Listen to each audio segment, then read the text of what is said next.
there's the topic. The difference between kirtan and music. We just experienced both, mostly kirtan. And what I'm going to be showing to you is like 1/4 of a larger presentation that one Sanskrit scholar named Bhanu Swami, some of you have heard of him perhaps. He has translated so many books from Sanskrit to English that has made accessible important teachings from our previous acharyas. But he made a presentation at the temple in Chowpatty in Mumbai or Bombay that this is taken from. He very kindly gave me the PowerPoint presentation, and Vineet has the YouTube link. You can hear the whole thing. So this is some things from that whole thing. And he called it Mysteries of Sound. So this is going to be short, compared to like maybe 1/4 of what the YouTube presentation is. Sound is the result of vibration, and in short, the whole universe is vibrating. The earth is vibrating, water is vibrating, the sky is vibrating, atoms are vibrating, and there's sound. And so there's a little diagram that shows different particles, and they have found ways to measure the vibration resonance of each of those particles, and some atoms get together and make molecules, and different ways that molecules vibrate. So there's solid, liquid, and gas molecules but they all have vibrations and make sound. So the universe is a universe of sound, along with the universe of matter, that vibrating makes sound.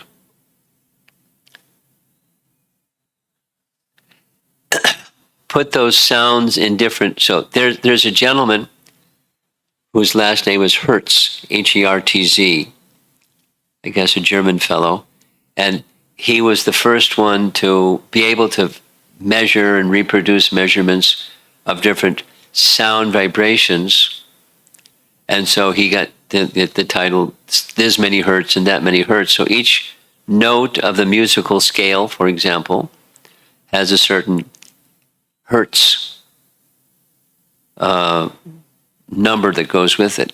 Here's a chart that shows the scale, do, re, mi, fa, sol, la, ti. And each one of those notes of the musical scale has a sound vibration. So many hertz, so many hertz, so many hertz. And if you were too high or too low, then you can tune something by tuning the hertz. And each of those sound vibrations affect the mind, or some emotion, or some feeling, something that's on a subtler level than immediately the sound, because the classic picture of sound vibration is a wave that comes and hits your eardrum. When it hits your eardrum, the eardrum vibrates. When the eardrum vibrates, it sends an electromagnetic signal that goes to the brain, and you hear a sound. But it's just vibrations, and those different sound vibrations affect different subtle features of the mind.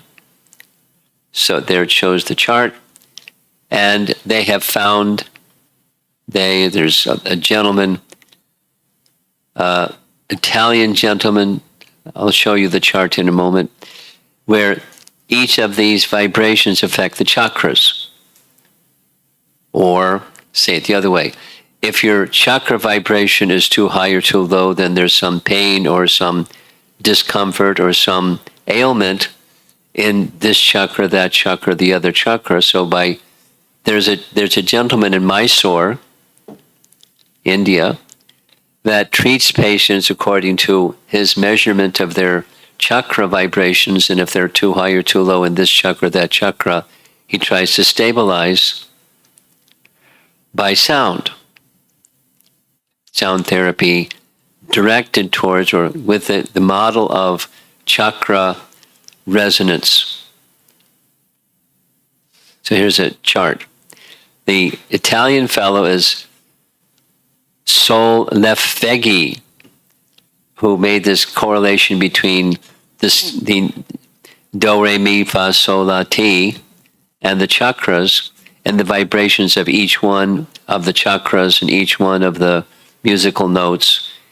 And so all of this is just saying something very simple. Everything, there's solids, liquids, and gases. There's a physical universe in which we live, and this all vibrating, and there are different hertz or frequencies of vibration that make different notes, and different notes make music. And since the beginning of mankind, music is an essential part of life's experience. Just the other day, somebody from Trinidad sent me a little video of the Trinidad Rath Yatra. And the video that was sent to me was, in Trinidad, one of the cultural things is they have steel drums. So there's a whole band of steel drum guys playing on their steel drums, but they knew how to make their steel drums make a melody like the Hare Krishna mantra, and the devotees were dancing and dancing and dancing, singing Hare Krishna to the steel drum, playing steel drums. And Mike, I sent to the person who sent it back, he said, the Trinidad style. He said, yeah. So, that's Trinidad musicality. And different cultures have their musical instruments or the way of expressing music to convey something, to convey a mood, to convey sadness, to convey celebration. And different types of music have different impacts on different. So now we're going to go into the modes of nature. I would take a reasonable guess and say everybody here has an ABC understanding of the modes of nature. Is there anybody here that doesn't have an ABC understanding of the modes of nature? ABC? Okay. Modes of nature? I'm looking at your devotee next to you is pointing, saying you may need an introduction to the modes of nature. Just like in art, there's three primary colors, correct? Yellow, red, and blue. And you can make any color by mixing the right proportion of red, yellow, and blue. So they're the fundamental primary colors. There's a paint store in New York called Pinchicks, and you can bring to them a paint chip. They put it in this machine. They take the refractive index of the wavelength of light that comes from the paint chip, and they can make you a very expensive 1 gallon exact reproduction of that paint chip. Just the right combination of red, yellow, and blue. Similarly, everything, according to Bhagavad Gita, everything has these three primary modes of nature. So now this is material sound, but every sound or anything is a combination, some combination, permutation combination of the three modes of nature. And those three: goodness, passion, and ignorance. Goodness maintains, passion creates, ignorance destroys. In material, the cosmic manifestation, there's those three things going on, and combinations of those three things, and everything is influenced by those three modes. There's a chart which I didn't show, but those of you that want to see the YouTube presentation, sound impacts the modes. There's mode of goodness music, there's mode of passion music, and there's mode of ignorance music. And they impact us. They impact consciousness, how we feel, our emotions, our whole existence. Sound impacts us according to the modes. Here's a little chart that says the whole earth, there's more technical terms, but the earth has a vibration near middle C. 246 hertz is middle C, and the earth vibration is a multiple of the 8 hertz, which is the earth's vibration.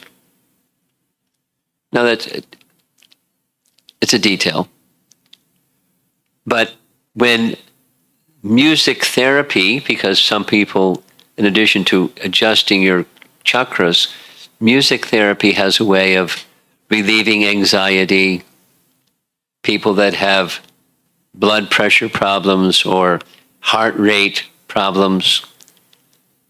There's ways of music that helps soothe that. Here's another one. Many tests, many experiments. Some in growing of plants. There's some details of the experiment, but by playing heavy rock music for several hours, plants wilt. And playing Western classical music or Gandharva Vedic music, plants flourish, even within a few hours of exposure to different sounds.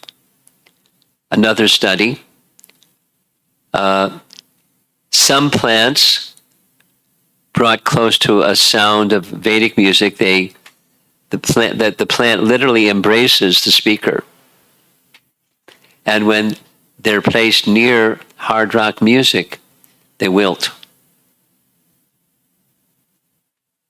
and die just by sound. There's other, there's a lot. I think you'll enjoy listening to this YouTube presentation because he goes quickly. He doesn't like blah blah a whole lot. He just goes very quickly, but makes the picture very clear because he's quite familiar with the subject. So here's some research in Tokyo. They, of course, he's got to study rats. So they did some heart surgery, inserted some things inside the body of the mice, and then they exposed them to classical music. And they wanted to see how long they would live, and there was classical music, they lived longer. And the foreign tissue that they put inside, it got expelled. And then when they no music at all, then they died more quickly. And with a single tone, similarly with a third group, there was somewhere in between. So the sound quality has an effect on longevity and vitality of mice, which means by inference by people also. Then another experiment with rats or mice was heavy music. So the IQ of rats gets better by classical music. They had a maze, they had to follow a maze to find how they can get the cheese.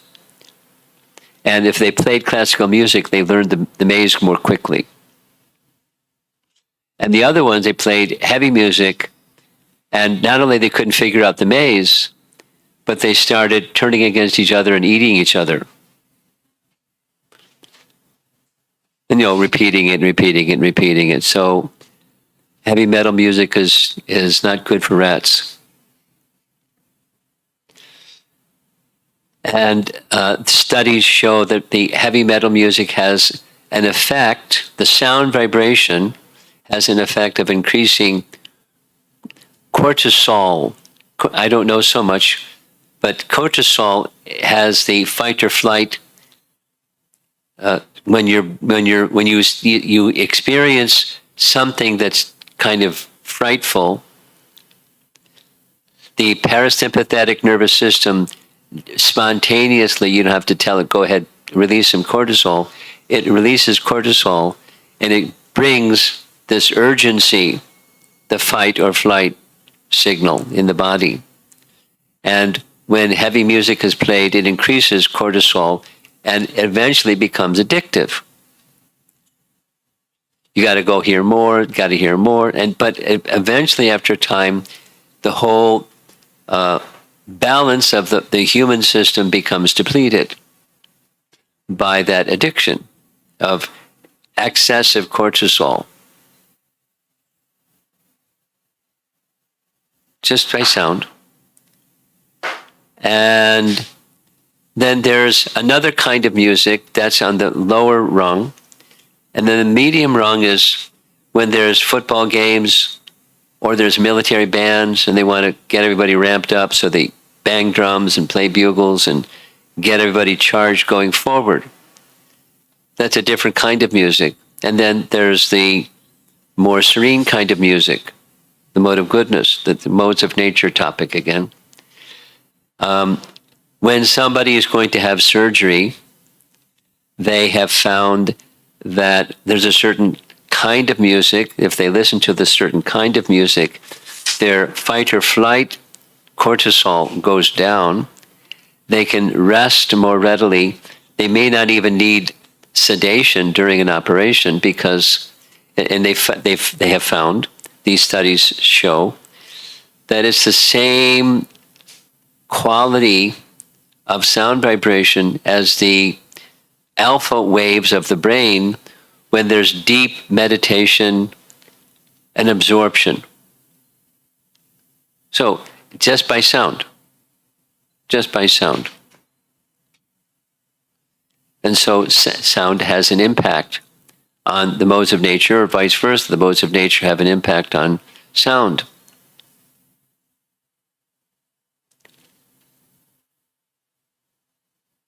There's different ways of saying this, but the picture says a lot.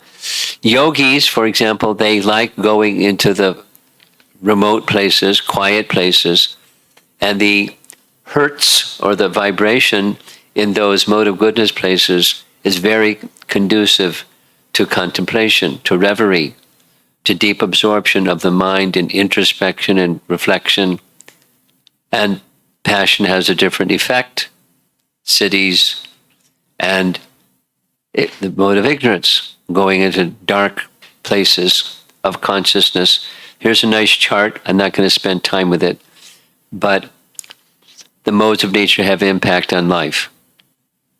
Your values, your health, the food that you eat impacts the modes of nature and vice versa. Your modes of nature impact your attractiveness for certain types of foods, or your outlook towards the future, your disposition, and so forth and so on.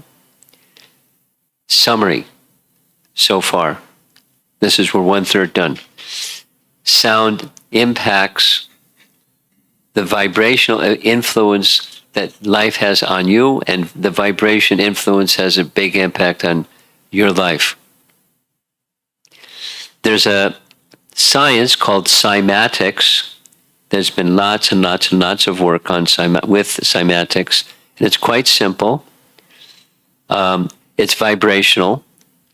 There's a vibrating instrument. In this case, it's a keyboard on the right side, and then there's an amplifier that takes that signal from the keyboard and sends it through a system that projects the sound onto a flat surface. This is two-dimensional.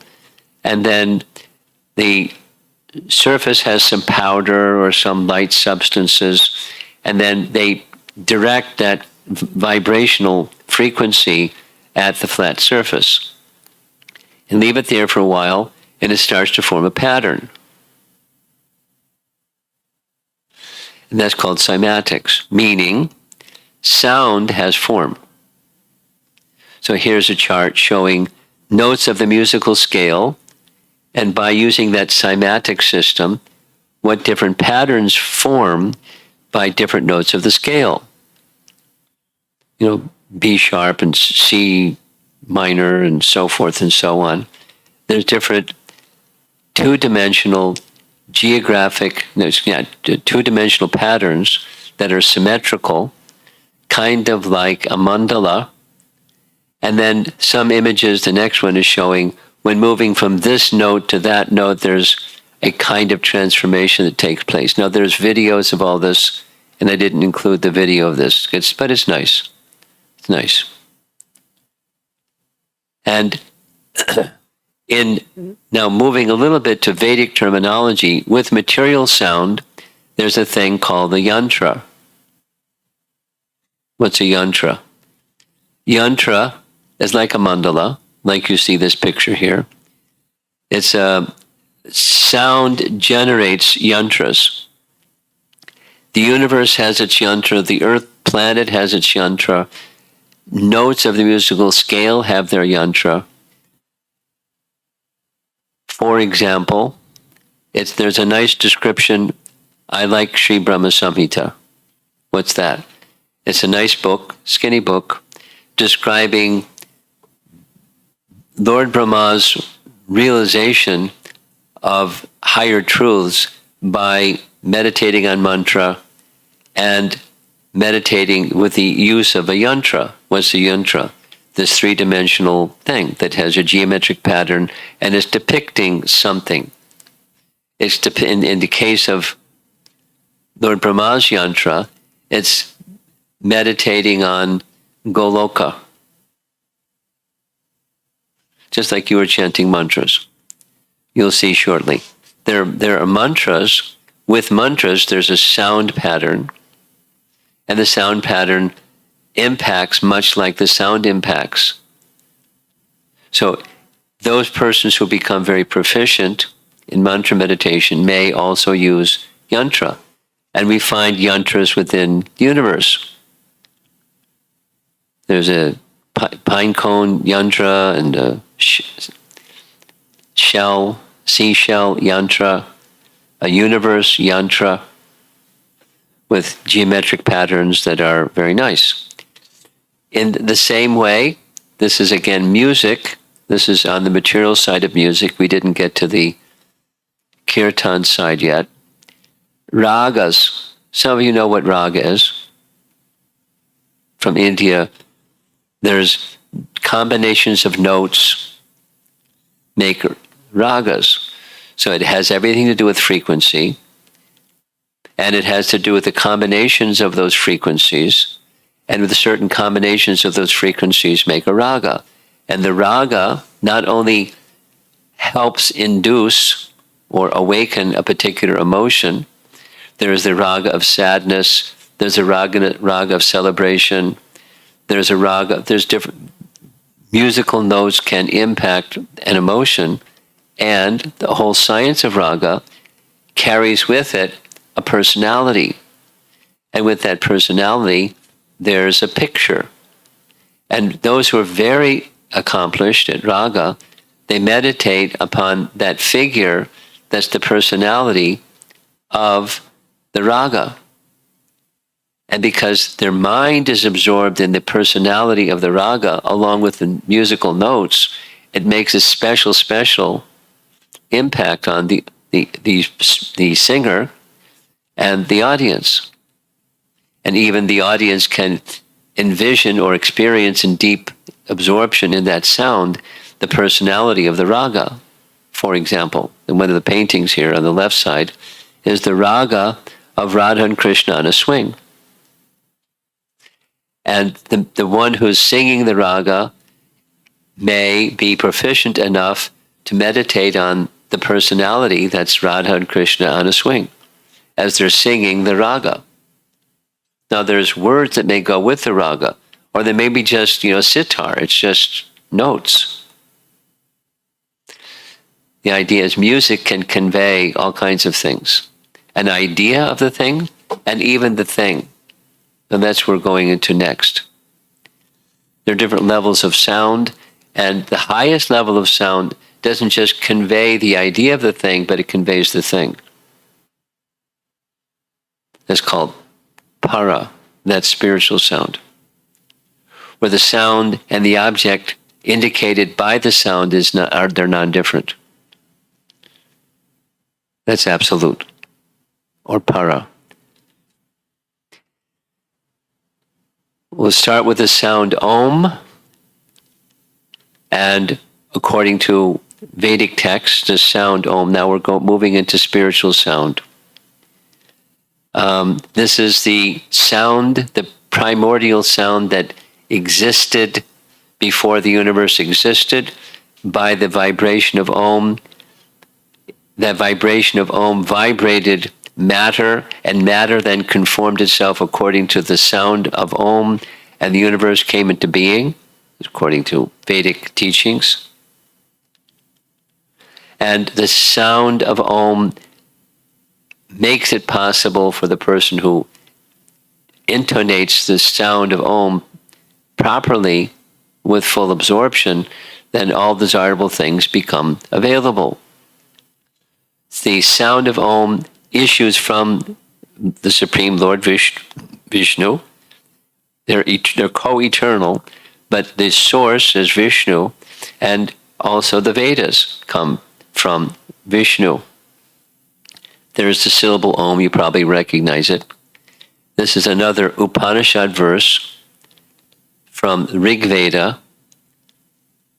Anyway, what it's saying is, from spirit comes matter. Or matter, or even material sound, is a reflection of spiritual sound. Say it again.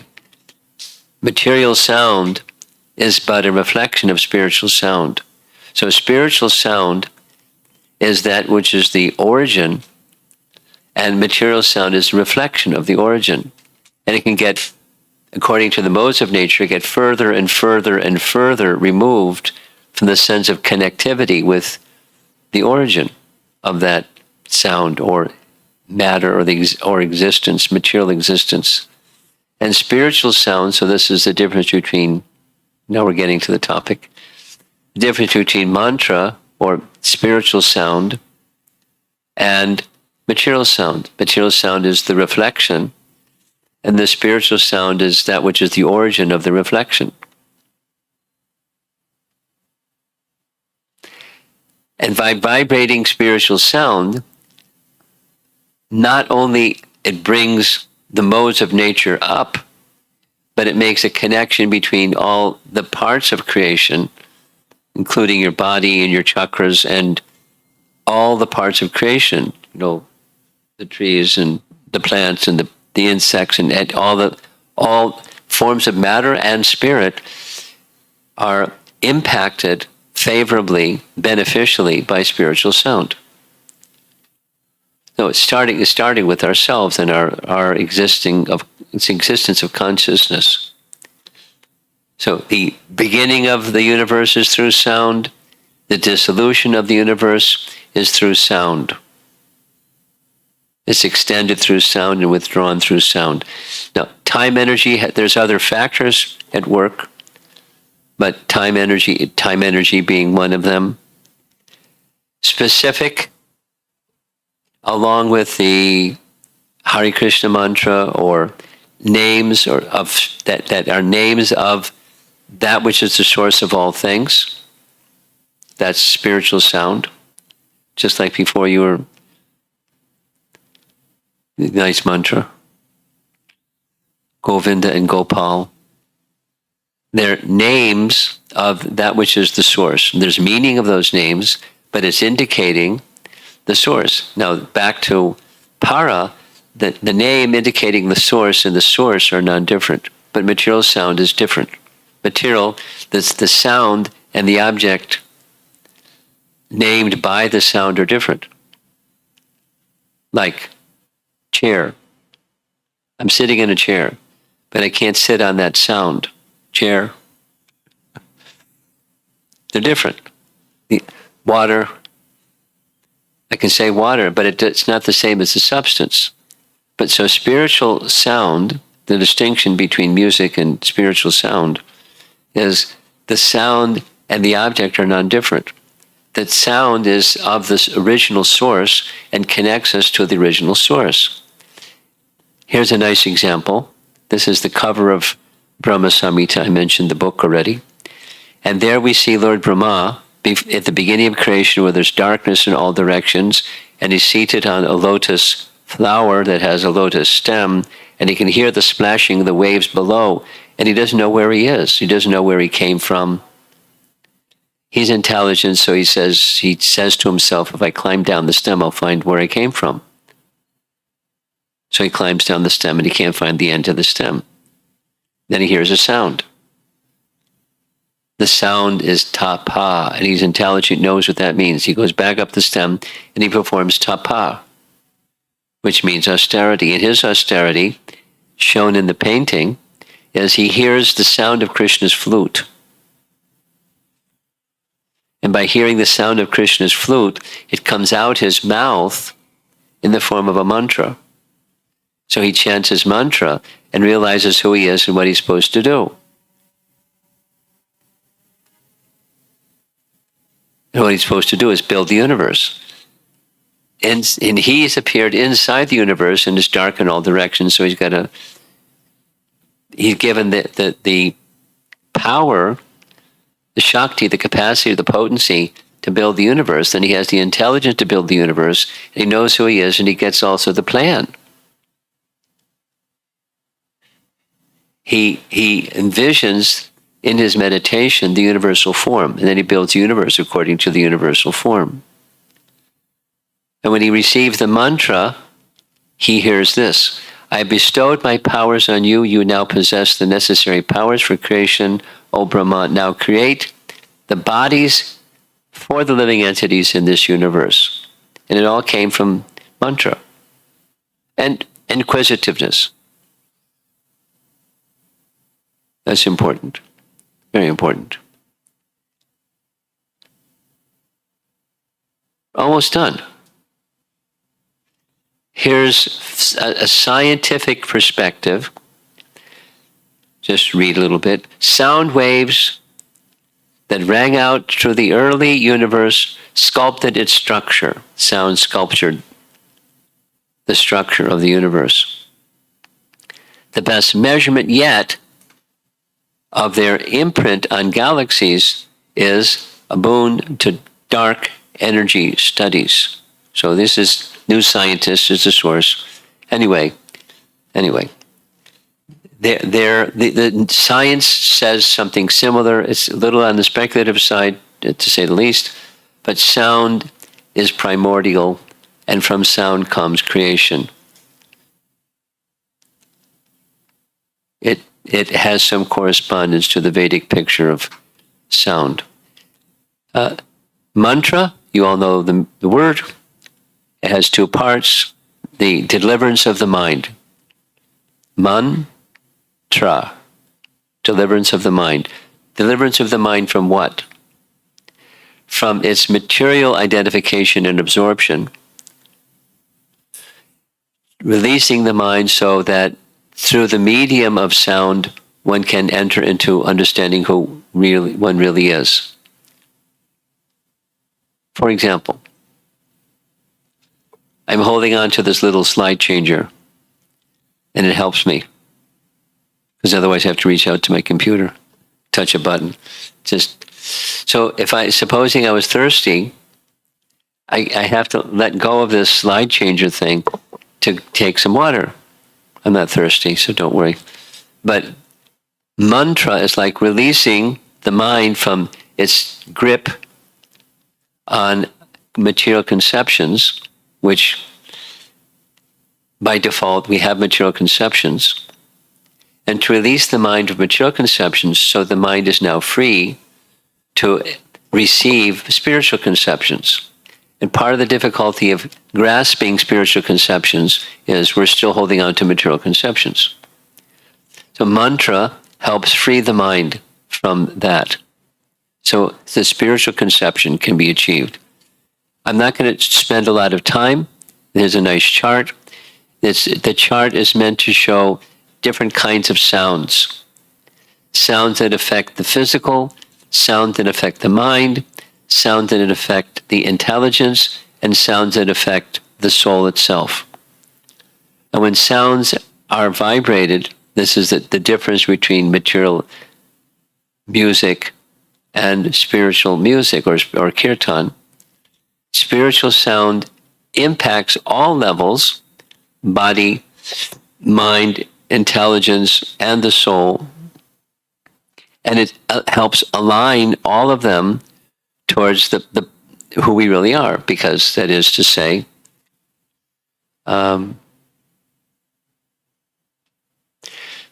spiritual sound or mantra or kirtan directly is in resonance with the soul, because it's the same quality. And as the soul becomes awakened, consciousness, the original consciousness of the soul becomes awakened, then the modes of nature rise naturally. You don't have to make a separate endeavor. That is to say, one will be more attracted to foods in goodness, work in goodness, activity, relationships, emotion. One will be attracted more towards the elevating principles of life within the material field as the spiritual consciousness is awakened. A little story to help illustrate this. I remember as a young boy, I was the youngest of 5 children. And I had 3 sisters that were older than me, and the oldest one was a brother. So 2 of my sisters, they liked playing piano. So my parents got them a piano. And every couple of years, the piano tuner would come, because over time the piano would get out of tune. And I was a real curious kid, so I watched what he was doing. He came in with this thing that looked like a guitar case. And when he opened up, it wasn't a guitar. It was a series of tuning forks and a little rubber mallet with a handle on it. So he took, let's say, he took out the C tuning fork, and I watched him. He got to the piano where the strings were, and he knew which one was the C chord, and he vibrated, hit the rubber mallet on the tuning fork, and what happened when the other strings didn't vibrate, the C string vibrated, and if it was in tune, then when the string was vibrating, the vibration made the string vibrate where there was like places during the path of the string where they would very, very clearly match up. And if it was out of tune, too high or too low, then the vibration of the string wasn't in alignment, so he then had a little tool to tighten the string or loosen the string until it got like just right. He put the C tuning fork away, got the next one, just did the whole piano that way. Similarly, kirtan or mantra or spiritual sound, it resonates, it vibrates on the soul platform. That's this on this chart, the para. And when the para vibration is made, it helps bring in alignment the mental, intellectual, and physical. Here's a chart that shows that. Mantra is at the center, and it affects the body and the mind and the Atma. And similarly, with the chakras, this is the last slide, and we're done.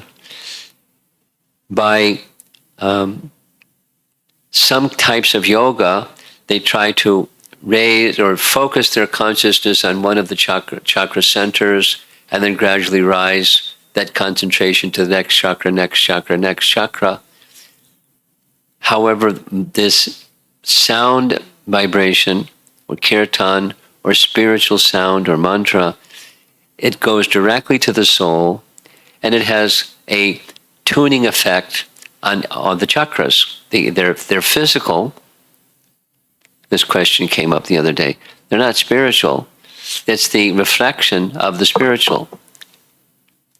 And when the spiritual is well tuned or well vibrating or awakened, spiritual consciousness becomes more progressively awakened, then the chakras also become in the proper vibration and in the proper situation, and thus well-being, longevity, contentment, and all the other things that you saw at that earlier chart that are helpful in a progressive life, it's taken care of just by one thing. And I'll end with this.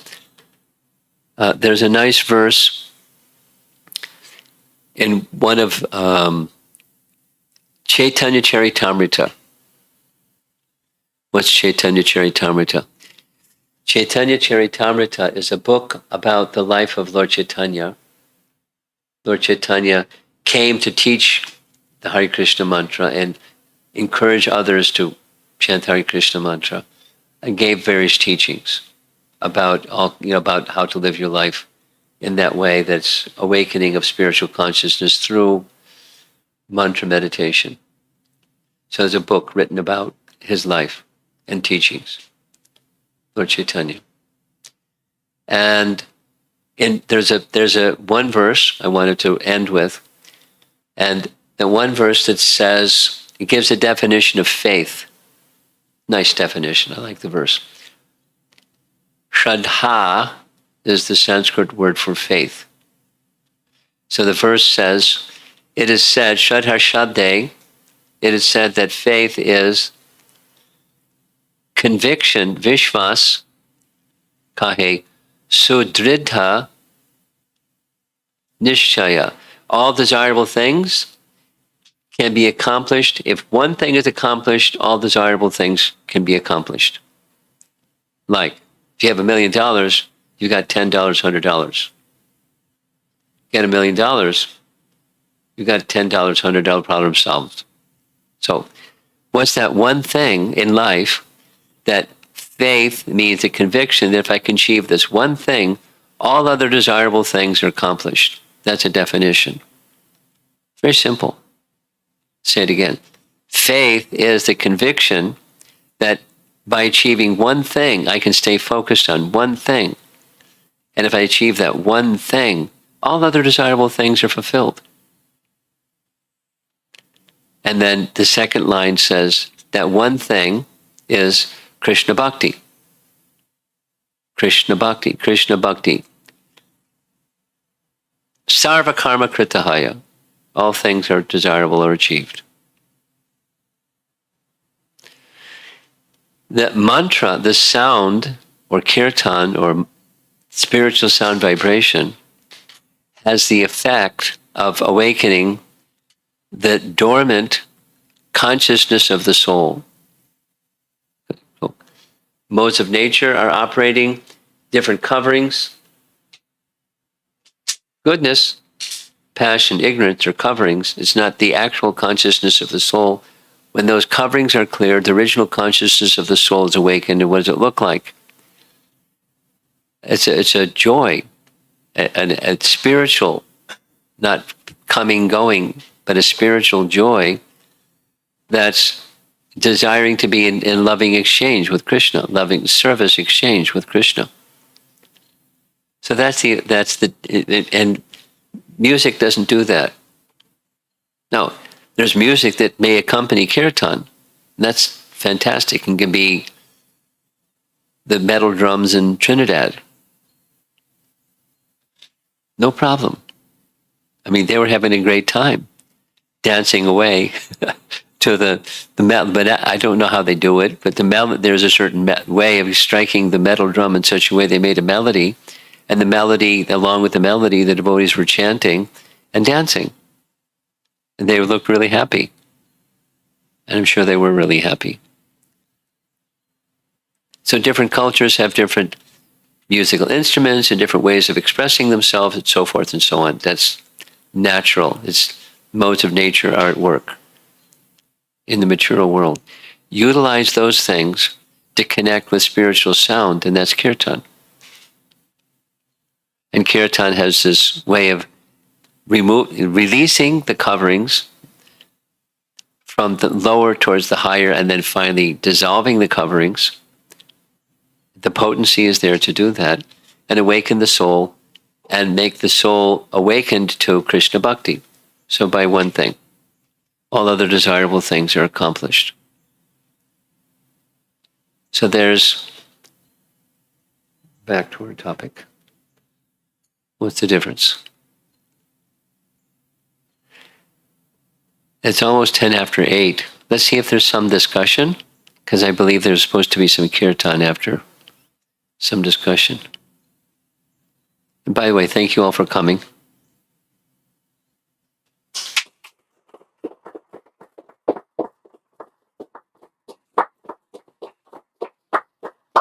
We don't have a portable microphone. We have one with a short cable. So if you want to ask something, you have to either be nearby or come forward. Discussion.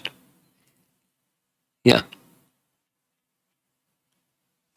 By the way, this young mridanga player, what's your name? Your name is? Krishna. Really? How'd that happen? I don't know. I have to ask mom and dad. You play very nicely. It seems like you're happy to be in that role, and we like you. Krishna. Thank you for coming. Okay. Go ahead. Hare Krishna Maharaj. You said that the chakras are a reflection of the soul's spiritual energy. Am I correct? Everything in this mature world is a reflection. So if the Not just chakras. in this example, if the chakras are also fall in that category as a reflection, why is there ever an imbalance in the chakras? Why? It's an imbalance. Yeah, if the soul and spiritual energy is not diminished, if the soul is never lacking in any energy, why does the reflection itself appear? Because of turning our attention away from Krishna. How does material existence come into being? How does reflection exist? You're asking a very fundamental question. We're just turning it around and holding the mirror up. It's a reflection of the real thing. So how do reflections of real things exist? Because there's a mirror.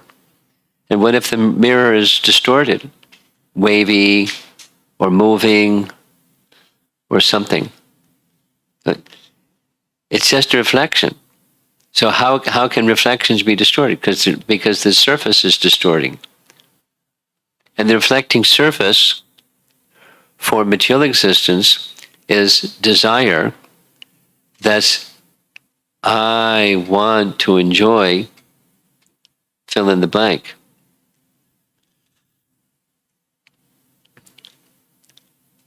And the desires rest in the mind.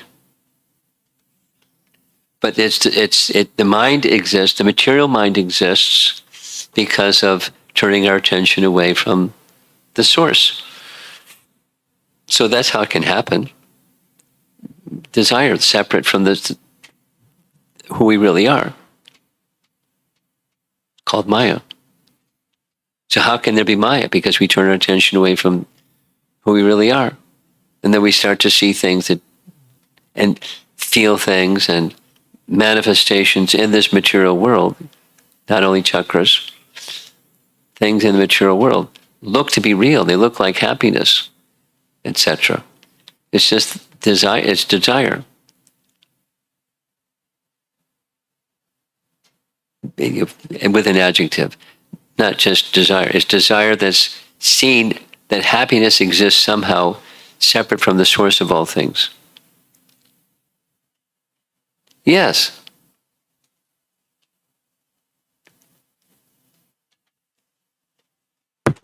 Maharaj, I'm hoping you could speak about your thoughts on like New Age Kirtan. For example, like a lot of devotees are coming out with a style called New Age Kirtan, where the instrumentals are like electronic or house music or even like heavy metal, but the lyrics are essentially the Maha Mantra.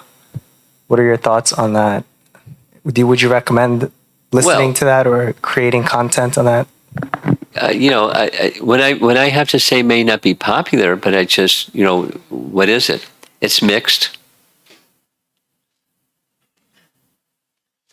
Here's to respond to your question. Here's another question.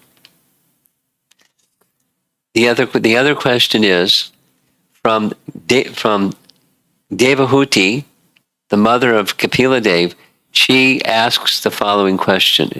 You can look it up in the Bhagavatam. It's the beginning of chapter 29, Canto 3. She says, okay, Bhakti is pure. But what if one isn't pure? Can you still practice Bhakti? Can Bhakti be mixed? And Kapila Dev says, sure. Bhakti is pure. Bhakti doesn't become contaminated, but one may be in the modes of nature. And the modes of nature in ignorance look like this, and passion looks like that, and goodness looks like another thing. And then there's Bhakti that's not mixed with the modes.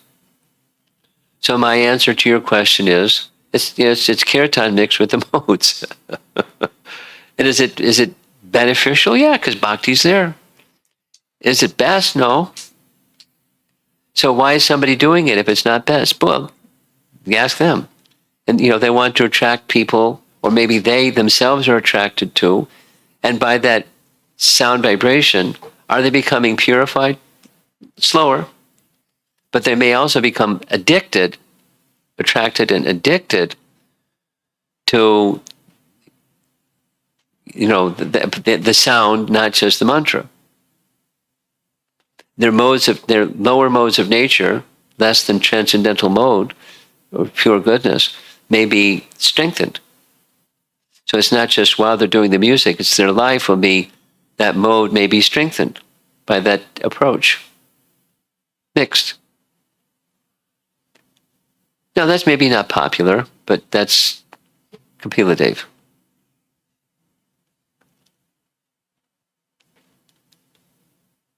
Would you say that the melodies and the instrumentation are more important or as important as the participation, the way that Kirtan is call and response, not this something that you're consuming?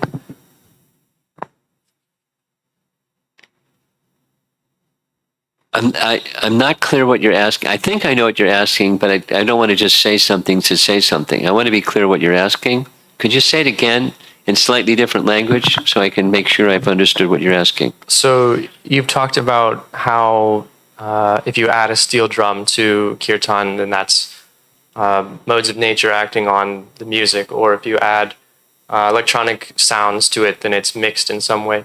Do you think that the instrumentation is as important, or the melodies that have been passed on are as important as the participatory nature of Kirtan? As much as the participatory nature of Kirtan. Yeah, that it's not a performer performing Kirtan to you, but actually something you're engaging with back and forth. Well,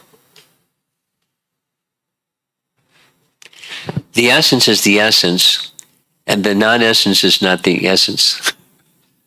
Meaning, let's say, is it possible? The answer to this question is yes. Is it possible for someone who is not accomplished at traditional Vedic instruments to awaken their Krishna consciousness, in a robust way by electronic music, electronic musical instrumentation? Yes. So what's it hinging on? It's hinging upon their absorption.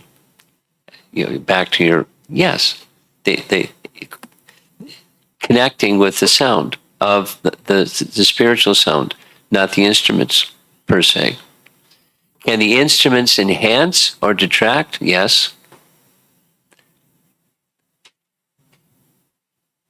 So it's more important how you're engaging with or interacting with it. Yes.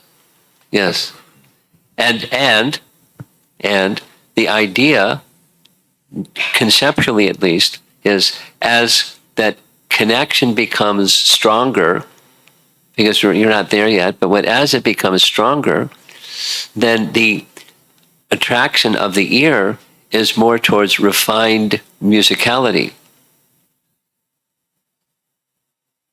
The mode of goodness vibration that accompanies the mantra would be more attractive, and the other would be less attractive.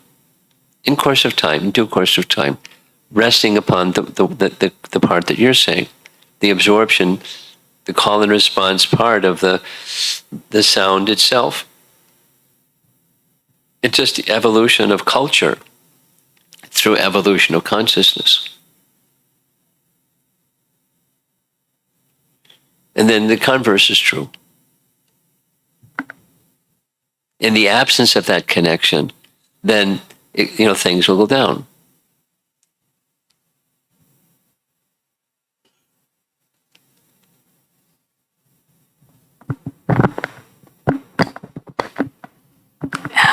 Thinking about the chakras again. Okay. Does This is a chakra audience, I think. the vibrations from the Maha Mantra, would that hit all the chakras to keep them vibrating at a healthy? Yeah. Yeah. Yeah. So this is, Yes. I know it's the Maha, it's the great. So some other mantras would only vibrate to some of the chakras? Well, there are, just going back to, I don't know the detail, but you'll get a little bit more detail if you look at this YouTube link that Vineet has. But there is a medical practitioner in South India, Mangalore, if my memory is correct, and he is very skilled at sound and chakra healing. And he can measure the vibration that's coming from this different chakras. And if your chakra is out of alignment from what it should be, then you have some illness or something. And through sound, he can impact the chakra. So, and then mantra can also do the same because mantras have vibrations. Material mantra has material vibration. There's material mantras, and there's sacred mantras that are different. So the answer to your question is yes.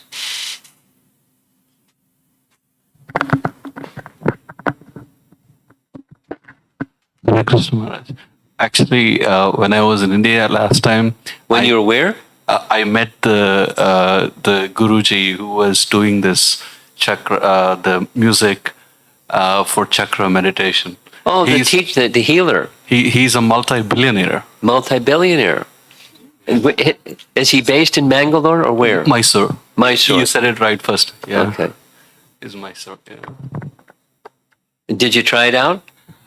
Yes, and also like in one of the books, One of his books. I think so. It's like the Hare Krishna Maha Mantra. The two sounds Ha and Re. Yeah. The Ha sound actually is a painkiller, and a Re sound is an antibiotic.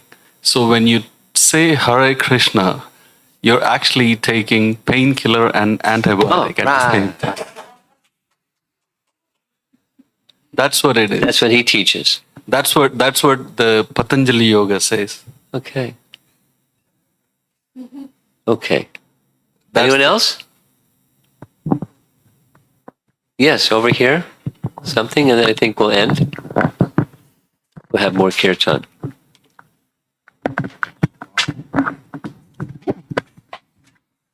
Yes, Maharaj. I liked your example of not being able to drink the word water. And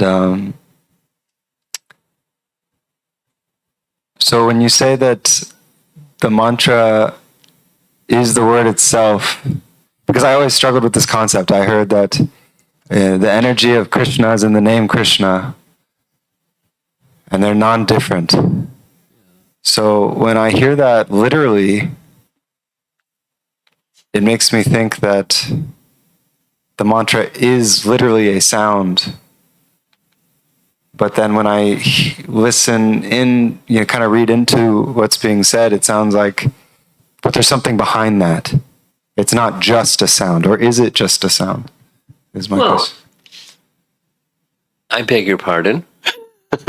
Are you just a sound? You're not just a sound, you're a person. This is just a sound. And the person on the, I'm trying to, my computer's not cooperating. There's a, can you help me? Can you go over here and get that little chart that shows with, not moving.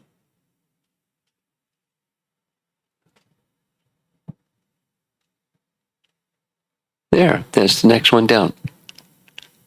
Okay, look at that. Go full screen. So you'll, my memory, this isn't my chart, but the intellectual, it closely resembles, there's sound that conveys a concept. And there's some, where the concept gets closer to the object. And in the para, it's where the concept and the object and the sound are the same. So there's qualities of sound and qualities of consciousness, and sound affects consciousness in different ways. So, back to your question.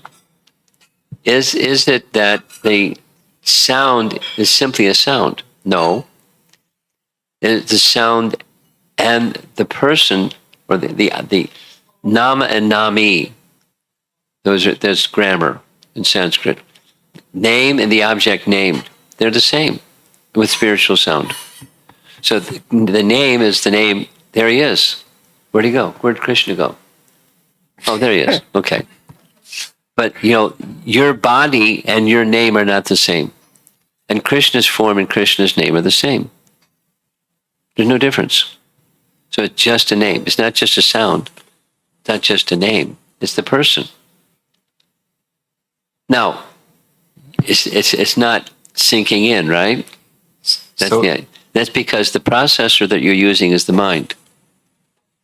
So to get it to sink in, you have to get to the spiritual platform. How do you get to the spiritual platform? By spiritual sound. Here's from Bhakti Siddhanta.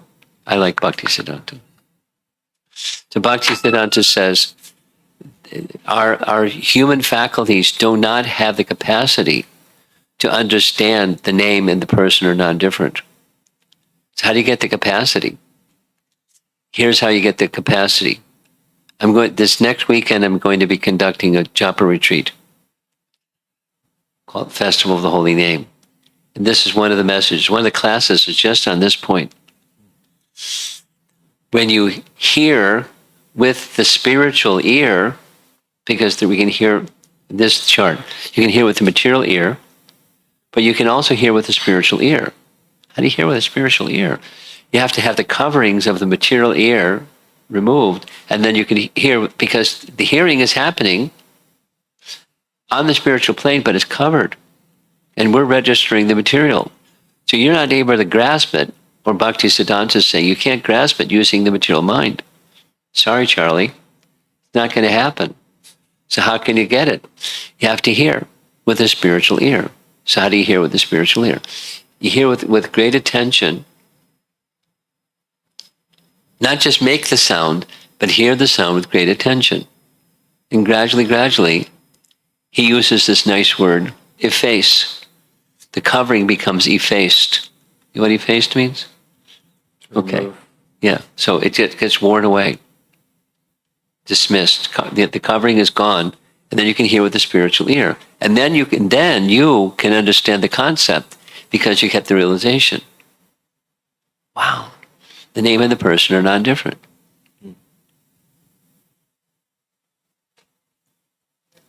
And right now it's bouncing. Can I check if I heard you correctly? Okay. So you're saying that trying to fit the words together to make sense of it, it doesn't work. And so it can be directly realized by following the process. Yes, you can. Yes, the latter part, yes. But the former part, not exactly. The former part is, it bounces. I accept it, although I haven't experienced it yet. How can I accept it if I haven't experienced it yet? On faith. So I gave this definition. There's one thing, if I achieve this one thing, this realization, experience, and all other desirable things can be in the palm of my hand, within my grip. So what's that one thing? Krishna Bhakti. How do I get Krishna Bhakti? Here. Not with the material instrument of the material ear, the material mind. You do that, but let it become effaced so that it just leaves the one thing. So I have faith in the process, the sadhana that will take me to the sadhya. The sadhya is the name and the person are non-different. So now I'm back here. I've got faith, but I don't have the experience. Now what am I going to do?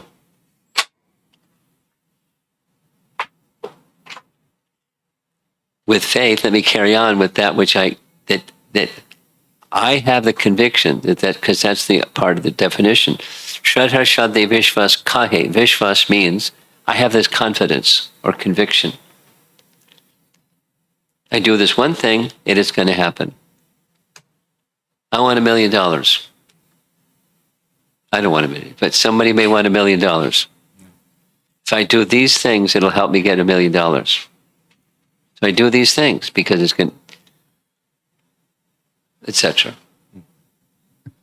And you can't live without faith. You can't walk across the floor without faith. It's going to support my weight. Faith is part of our existence. So now where do I repose that faith? And we often repose the faith in things that are flimsy. Or using this other example, New Agey. Because that's different, let me try that one out.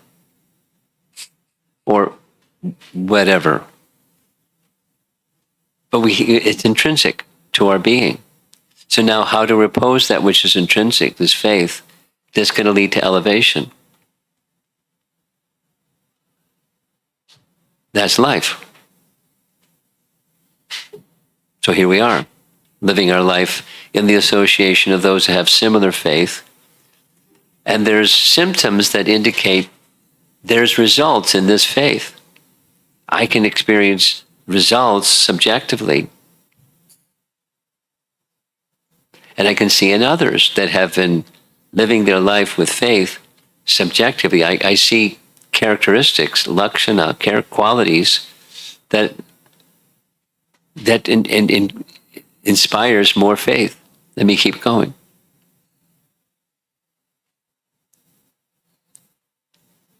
And therefore, just keeping it really simple, it's incumbent on each of us, A and B, aspire for that connection genuinely and exhibit the qualities and character of one who has that connection. Because other person's going to judge the process based upon our qualities and character. Isn't it? You don't have to wear a sign. It's just nature, human nature. So please have good qualities and good character. And please experience all that is desirable.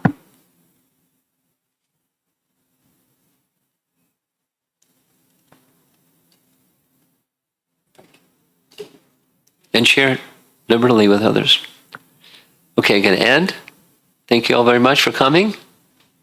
And I brought some Mahaprasadam with me. So I'm going to walk around. You know what to do. Put your right hand out and smile, and we'll give you some Mahaprasadam. I'm going to start with Krishna. Okay.